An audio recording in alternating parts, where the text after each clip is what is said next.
মাজুলীৰ গড়মূৰ বংশীগোপাল নাট্য মন্দিৰৰ সন্মুখত বিশ্ব শান্তি আৰু প্ৰাণৰ শিল্পী জুবিন গাৰ্গৰ ন্যায় প্ৰাপ্তিৰ বাবে বিষ্ণু যজ্ঞৰ আয়োজন কৰা হৈছে আৰু পূৰ্ণাহুতি প্ৰদান কৰা হৈছে আৰু ঐতিহ্যমণ্ডিত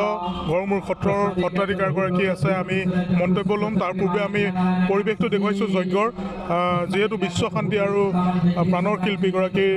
যাতে ন্যায় লাভ কৰে তাৰ বাবে পূৰ্ণাহুতি ইয়াত প্ৰদান কৰা হৈছে মন্ত্ৰোচ্চাৰণেৰে এক আধ্যাত্মিক পৰিৱেশে বিৰাজ কৰিছে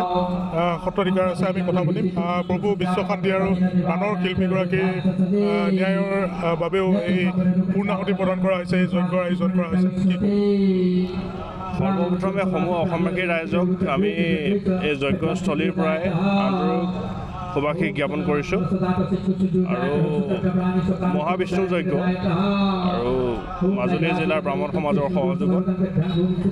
আমি 3 দিনীয়া কাৰ্যসূচীৰে এই যজ্ঞভাগ উদযাপন কৰা হৈছে আৰু সকলোকে সুমংগল কামনা হৈ আমি ইয়াতে আহুতি প্ৰদান কৰা হৈছে আৰু উদ্দেশ্য মানৱ কল্যাণ জীৱ কল্যাণ আৰু অসমৰ এটা শান্তিৰ পৰিৱেশ সৃষ্টি হওক তাৰ হৈ আমি ভগৱানক প্ৰাৰ্থনা জনাইছোঁ আৰু আমাৰ সকলোৰে প্ৰাণৰ শিল্পী জুবিন গাৰ্গদেৱৰ আত্মাৰ সদ্গতি কামনা কৰি আৰু তেওঁ সমূহ পৰিয়ালবৰ্গলৈ আমি শুভাশীষ জনাই এই যজ্ঞস্থলীতে আমি তেওঁৰ হৈ আহুতি আৰু পূৰ্ণাহুতি প্ৰদান কৰা হ'ব কেইদিনীয়াকৈ প্ৰভু আয়োজন কৰা হৈছে আমাৰ 3 দিনীয়া কাৰ্যসূচী যিয়ে নেকি কালি আমাৰ জল আৰোহণ আছিলে অধিবাস আছিলে আৰু আজি আপোনাৰ আমাৰ এই যজ্ঞ আৰম্ভ হৈ আছে আৰু কালিলৈ ঠিক 2 বজাৰ লগে লগে পূৰ্ণাহুতি আমাৰ শেষ হ'ব এই অনুষ্ঠানভাগিত কাইলৈ পূৰ্ণাহুতি ভাগত যদি কোনোবাই সহযোগিতা আগবঢ়াম বুলি ভাবে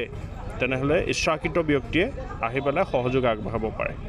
ধন্যবাদ জনাইছোঁ প্ৰভু আৰু আমি পৰিৱেশটো দেখুৱাইছোঁ যে মহাবিষ্ণু যজ্ঞ আজি দ্বিতীয় দিন আৰু 3 দিনীয়াকৈ অনুষ্ঠিত হোৱা এই মহাবিষ্ণু যজ্ঞৰ বৰ্তমান সময়ত আহুতি আৰু পূৰ্ণাহুতি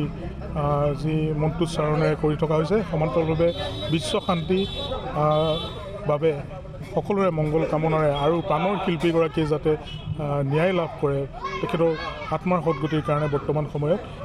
এনেদৰে বিষ্ণু যজ্ঞৰ আয়োজন কৰা হৈছে আপুনি বিচৰা বাতৰি পাব কেৱল নিউজ 18 এপত নিউজ 18 এপ ডাউনলোড কৰিবলৈ স্কেন কৰক এই QR কোড গুগল প্লে ষ্টৰতো পাব এই নিউজ 18 এপ